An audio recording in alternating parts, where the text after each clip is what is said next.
Hello, welcome back to Real Success. I'm here with Coach Brian Ferentz, the Offensive Coordinator with the Iowa football team here at the Hawkeye Football Complex. Brian, thanks a lot for taking the time. We're going to talk today about practice, preparation, and kind of the perpetual pursuit of improvement. And the thing about football is, even compared to other sports, you know, here in college you play 10, 11, 12 games, NFL 16, high school even less, but a vast majority of your time as a coach and the time that the players have is in preparation, getting ready to play the games. You're only on the field for 3 hours a week, but you're in this building and outside the building preparing to play that game the entire week leading up to it. So, you know, coaches like yourselves almost become masters of the art and the science behind how to prepare and do things right.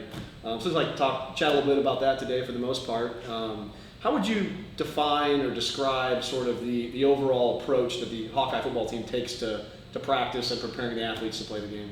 Sure, you hit on it. You know, you're playing 12 games a year scheduled, and you're dealing with 12 months to play those 12 games. So those 12 games happen in about a 4-month span. Mm-hmm. So when you really look at it, 8 months of the year, we're really not even preparing to play an opponent.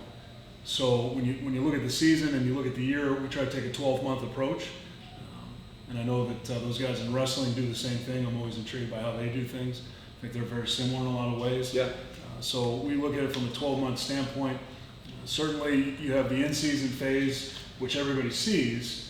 But once you're done with that, usually in January, you're moving right into that out-of-season phase. So we start with a winter program, and our winter program essentially consists just of strength and conditioning. Mm-hmm.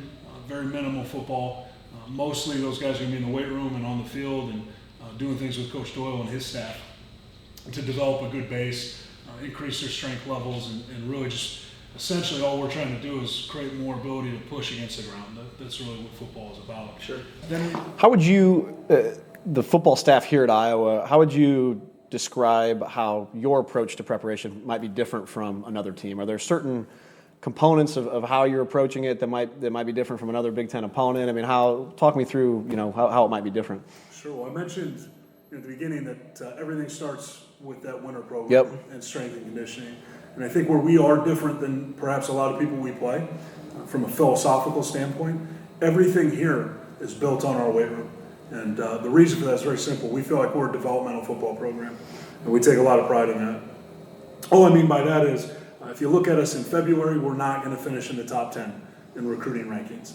And we're not trying to. That's not who we are. Mm-hmm. But we know that if we do things right, if we take the developmental approach to how we're doing things, then we have a chance in January to finish in the top 10 football rankings, which we've decided is markedly more important than some of this starts at recruiting, because you want the right kind of guys in here that buy into that developmental approach. But how do you, as a coach of the players and the manager of the players, how do you constantly remind them of the importance of development? I mean, because everybody likes to put, when the lights turn on and, you know, that you're playing on ESPN and you get all the glory and you end up in the paper the next morning, that's the fun stuff. But, no question. I mean, how are you if that's such an important part of that football program, how are you constantly coaching the kids up on that? It's a constant battle, and it's 12 months a year, it's 365 days a year.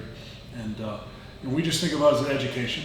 And unfortunately, or fortunately, it depends on how you want to look at it, I think a lot of things in our society today, the way kids are socialized coming into our program, they work against what we're trying to build and what we're trying to do. And we see that as an opportunity, because we really feel as though if you look at the national landscape, we're going to do things a certain way. We're going to insist on our culture remaining constant, regardless of what's going on outside of our building. And we feel like that can become a real advantage for us as we compete on a week-to-week basis with the people in our conference. But what's important is explaining the how and the why. And we try to educate our people from day one. And we talk about things all the time. We had a good conversation a couple of years ago. And we use business books and we use business lessons, because really we're doing the same thing. And we talked about, you know, what is our most valuable resource as a University of Iowa football program. And there was a little bit of discussion, but it was pretty simple. We came to a consensus: it's people. Our resources are people. And so we want to make sure that we're educating our guys and spending time developing our people. Yeah, that's great. Talk a bit about, just to kind of get a little bit more granular, the preparation. I mean, in business, you know, we're always doing, there's big proposals, there's big pitches, there's big, you know, there's still those big moments, like the game day in a business, you know, that you're leading up to it and you're trying to win a bid on a big project, whatever that might be. Tell me, just for you personally, walk me through what the night before. I remember when I was a player, you know, you're always anxious, you're always nervous. What, as a coach and a coordinator, manager of the team and even other staff. Walk me through, like, what does a 24 hours before the game look like for you? What are some of those things before you're going on the field?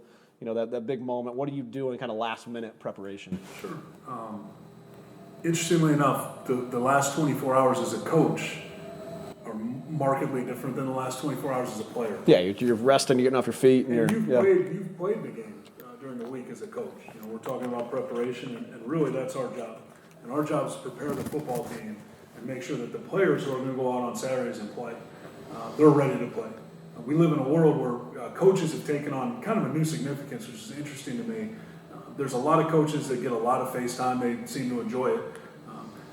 The best coaches I've been around, the guys I've learned from, their whole motto was coaches coach, players play, and players win games, coaches lose games, essentially. So it's interesting to me that the focus has come off the players, because on game days, I'm yet to see a coach score a touchdown, break a tackle, make a kick. Yeah, that was the famous Marty Schottenheimer quote he'd always tell us. It's not the aligned men, it's the alignees. That's no question. And there's an old adage in coaching that when you think about big situations, when you think about big moments in a game, 4th and 2, offense, defense, doesn't matter, making that field goal at the end of the game, it's about the player, not the play. So when you think about dialing something up in those situations, you better make sure you're thinking about personnel, the ball too, not necessarily what the play is. You can run the best play in the world, but if it's not the right people, it's not going to be good. So, but that all, that's an interesting segue into this point. You asked about the last 24 hours. Well, you spend 6 days preparing for that plan. And you're constantly, you formulate a plan, you formulate some hypotheses, you go out, you test them. These are all for you as the offensive coordinator. Situations, third and 8 to 12. Yeah. First and 10. Normal down and distance, 1st and 10 or 2nd and 6 or less. That's the number one situation in a football game. Nobody thinks about it that way because it's normal. Right. Yeah. But those are going to be the majority of your play calls. Then you're going to have your third downs. You're going to separate those by short yardage. So you're crafting this game plan throughout the week. Those 6. You're going against what you've seen on tape. You're going to study your opponent. You're going to identify, what you feel are the matchups that you can exploit, if any. Sometimes there's not so many. That's when it gets real interesting. You're trying to figure out what you do well, what they don't do so well, and it's as simple as trying to match those things up. Yeah. But as you said, doing it within those situational blocks. So you're formulating that plan all week. You're putting it together. You go out. You practice it every day, and you practice it against what you're going to see it against. And you start to figure out, hey, this is good, this isn't good. You change the plan, you adjust the plan. By the time you get to Friday, the plan is set. Yeah. Really, by the time you get to Thursday evening, the plan is more or less set. Friday evening and the morning of, it's real simple for a person like me. I'm just rehearsing. I'm rehearsing in my mind. I'm rehearsing these situations that are going to come up. Sure. Probably no different than a public speaking engagement. You got to do it because, football, it's real time, right? You got to do it. Yeah. How about the morning of a game? Of course, it's different if it's night or if it's a noon tip off. I mean, do you have any sort of rituals or anything, superstitions or anything you're doing the morning of a game? You're eating Wheaties instead of Cheerios, or what's the last minute sort of preparation? Those are always kind of, nervous moments. I like to get up early. I like to go out and get some fresh air. Used to run a little bit. It's more walking now. But as I do that, I like to go through things once more in my head. Not necessarily with those situations in real time, but just checklisting what I've prepared to do that day. Yeah. So, for example, I don't have a photographic memory. I have to work really hard at remembering things. But I always tell people, it's interesting to me. You see a lot of guys that are out there on the field. They have these big Denny's menus, and they're trying to read off of them and call the game. To me, you should be able to put that thing in your pocket because by Saturday, I want to have that ready list memorized. Right. And really, it's not as hard as it sounds because we're doing the same things all the time. But you want to make sure as I go through that walk and I'm inventorying things in my head and making sure that I have all our situations covered, all our personnel groups. If A happens, we do B. You talk about personnel. That's obviously a big thing on Saturdays. What's our plan when Johnny gets hurt? What's our plan when Jimmy gets hurt? What's our plan if Johnny on their team gets hurt? And, you have to go through those things. I learned that lesson the real hard way. Players are going to get injured. Injuries are going to happen. Bad things are going to happen within the course of a game. if you don't have those contingencies ready to go, and if you haven't made those decisions and thought about those things before the moment happens, you're going to be left with indecision, which is going to lead to losing about 95%. That's the hardest part of coaching. It's great when you lose because it's very easy to move on. It's very difficult when you win a big game or you really feel like you accomplished something because you have to let it go right away. You can't let one game beat you twice. That's an old adage. I've seen more teams lose the next week because they came off a big game. And we went through that last year. I think you look at our Ohio State game, we caught them coming off a big win, and they certainly weren't ready to play when they came in here. They paid the price for that. We were. And then you had basically the inverse of that the next week. Absolutely. Off a big win, and we went up to Madison, and they were ready for us, and we were not ready to play. Yeah, that's a great point. You're relatively early on in your coaching career, and you have to love practicing and preparing. And I mean, you guys are here in this building a lot. I mean, a lot more than I think a lot of people appreciate and know. Either in the off season or during the week. Like you just ran through it, watching tape, getting prepared for the next game plan. I mean, what is it what the actual process of preparing? You have to love to be in your position. What do you love the most about that? What is it about that constant pursuit of improvement that you enjoy the most? I think I enjoy building things, and I'm not going to go out obviously and build a house. I lack those skills, but the process of building a football team or building an offense or watching a play go from you got a bunch of guys that came in here who don't know anything to now we've shown you what we're looking for. Now we've gone out, we've executed. It was poor, but we've just continued to hone this thing down, and all of a sudden we've made 11 guys kind of work in concert, and it looks right, and it's right, and it works. No matter what we see, it has an answer. That process, I just really enjoy.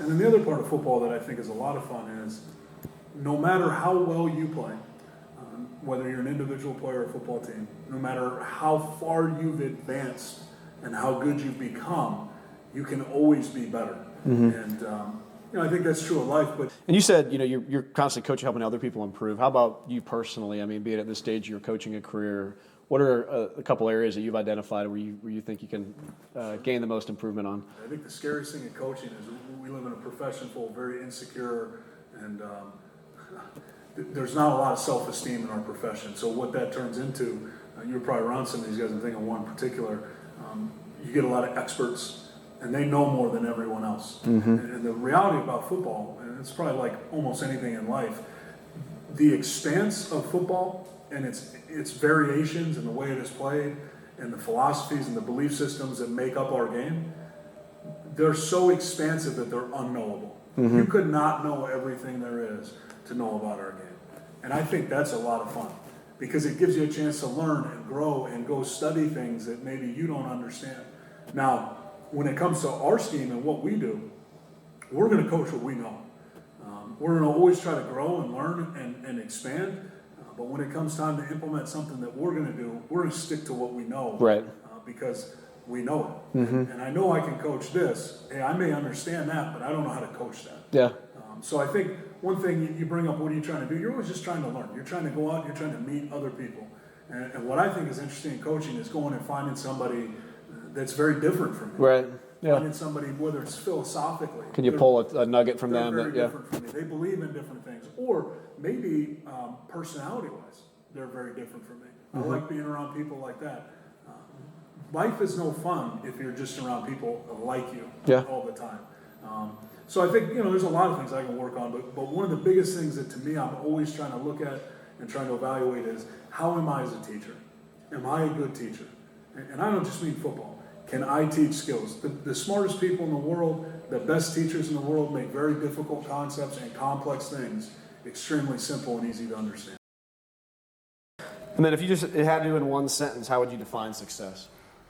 I would steal it from, so another book I read that's excellent, but I don't know, it just came out. Chris Doyle put it on my desk, the Ray Dalio book, Principles. And he, within it, determines success, and I think it's very similar to probably Chamberlain's definition of success. But success is the ability to struggle well.